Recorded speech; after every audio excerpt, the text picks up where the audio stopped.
سبق پھر پڑھ صداقت کا، عدالت کا، شجاعت کا، لیا جائے گا تجھ سے کام دنیا کی امامت کا۔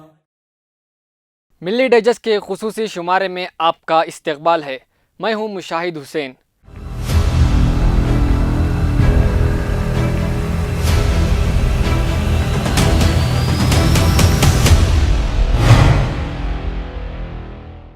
دوستوں، سپٹمبر 17، 1948 1948 سقوط دکن یعنی پولیس ایکشن کی وہ داستان جو مسلمانوں کے خون سے کھیلا گیا، جسے پولیس ایکشن کا نام نہیں بلکہ ملٹری ایکشن کا نام دیا جائے تو بہتر ہے۔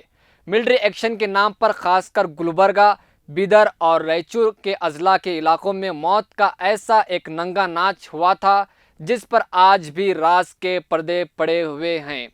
ہر جگہ بدحالی کی ہوائیں، یتیم بچے اور اجڑی بستیاں نظر آتی ہے۔ ناظرین، بات ہے بھارت کی آزادی کے بعد سے، جب سردار پٹیل پوری ریاستوں کو جوڑ کر انڈین یونین کے انڈر لانا چاہتے تھے۔ اس کے بعد سردار پٹیل نے حیدرآباد دکن میں پولیس ایکشن کرایا گیا تھا۔ اس ایکشن میں فوج نے 2 لاکھ مسلمانوں کو شہید کیا تھا اور ظلم و بربریت کی انتہا کی گئی، جس میں ایک بڑی تعداد میں لوگ مارے گئے تھے اور جائیدادوں کا بڑے پیمانے پر نقصان ہوا تھا۔ آپ صرف اس بات سے اندازہ لگائیں کہ درگاہ حضرت خواجہ بندہ نواز گیسو دراز رحمۃ اللہ علیہ میں شہر کے اطراف و اکناف سے آئے 9000 لوگوں نے پناہ لے رکھی تھی۔ انہیں فوج کی جانب سے فوری درگاہ خالی کرنے کے لیے کہا گیا۔ جب ان خاندانوں نے ایسا نہیں کیا تو فوج نے زبردستی انہیں ٹرکوں میں سوار کروا کر دیہاتوں میں واپس پہنچایا، جہاں ان میں سے کئی ایک کا قتل کر دیا گیا۔ مخدوم پورہ، بہمانی پورہ میں مسلمانوں کو گھروں سے بے گھر کر دیا گیا۔ آج بھی ان مکانوں پر ناجائز قبضے برقرار ہیں۔ بے شمار عورتیں، بچے بارش میں بھیگتی، سردی ٹھٹرتی اپنی جانیں بچاتی پھر رہی تھی۔ کئی دنوں تک مسلم لڑکیوں کو فوج زبردستی مکانوں سے اٹھا لے جاتی اور ان کی عصمت دری کرنے کے بعد واپس ٹرکوں میں گھروں کو پہنچایا کرتے۔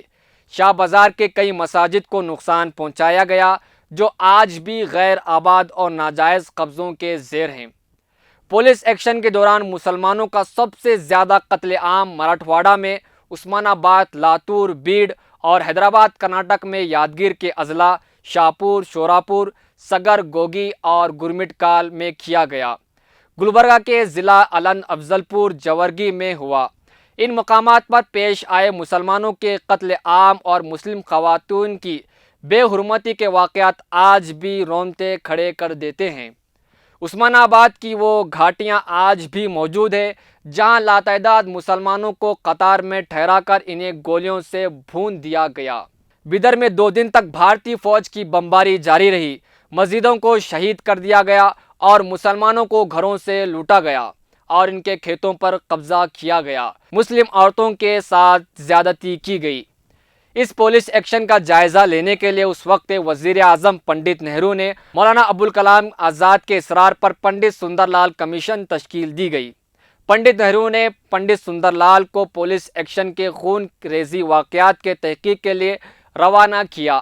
انہوں نے اپنی رپورٹ میں لکھا تھا کہ میں نے باولیوں کو خواتین کی لاشوں سے بھرا ہوا پایا۔ ضلع بیدر اور یادگیر کی ندی نالوں میں انسانوں کا خون اور پانی ایک ہو کر کئی دنوں تک بہتا رہا۔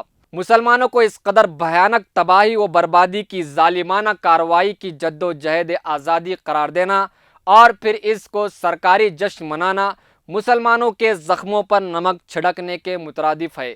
سندر لال کمیشن کی رپورٹ کا وہی حشر کیا گیا جو بابری مسجد کے انہدام اور اس کے بعد ہوئے مسلم کش فسادات کی تحقیقات کرنے والے لیبرہن کمیشن اور ممبئی فسادات کی تحقیقات کرنے والے سری کرشنا کمیشن کی رپورٹوں کا کیا گیا۔ دیا ہے انضمام سلطنت کو جشن نو کا نام، یہیں پر تو ہوا معصوم انسانوں کا قتل عام۔ ہمارے شہر میں لاشوں پہ چل کے لوگ آئے تھے، جو قاتل تھے انہی کو حکمرانوں نے دیا اکرام۔ نظام حیدرآباد ان حالات کو دیکھتے ہوئے 17 سپٹمبر 1948 1948 کی شام ریڈیو پر اعلان کیا کہ ریاست حیدرآباد کو ہندوستان میں ضم کیا جائے گا۔